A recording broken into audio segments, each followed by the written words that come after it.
Vanessa Golightly from Ray White Metro. One of the things you may not have known about Ray White is that we work closely in conjunction with Loan Market, who are our mortgage and finance consultants. I'm here with Simon Moore, he's our local Canterbury Loan Market representative.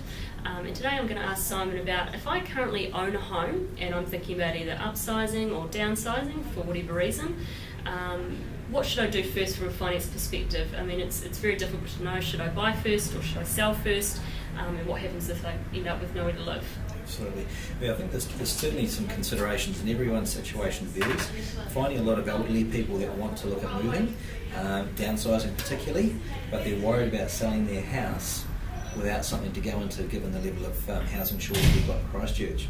So one of the key things there is bridging finance is an option, but bridging finance isn't as easy to get as you might think, particularly if you don't have the income to service the mortgage for the house you're buying. So there is some implications for people that may be of elderly nature who are on retirement benefits.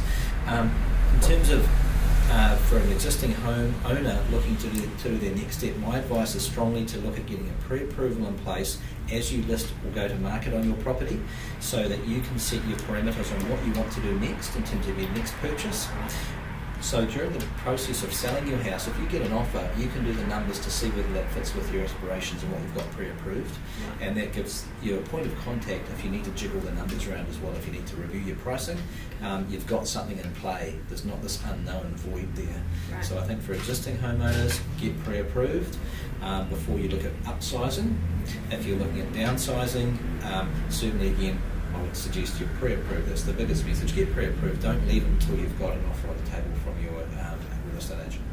Okay, great. So for the pre-approval process, I've made my own home for 20 or 30 years. It's been a long time since I've needed to obviously get finance to buy a property. What are the sort of top things that I need to bring to you or to my bank to get to work through that process? Okay, the key things will be again setting your budget. You need to the lender and the broker will need to understand what you're looking at doing. Do I want to buy a house for $600,000 next? And what do I expect to sell mine for?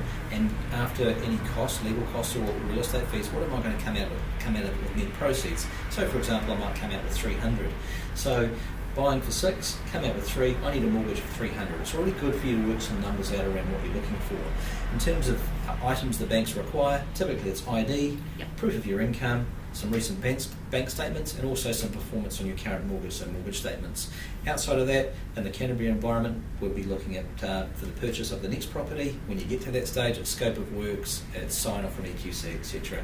And as a broker or advisor, I would hold the prospective client's hand through that whole process and make sure it's managed properly. Right. Now, Simon, what does it cost me to use a mortgage broker or a mortgage consultant during this process? Zero.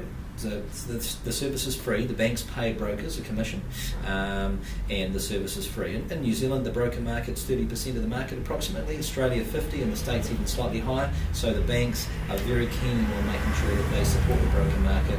Brokers offer a variety of options to people.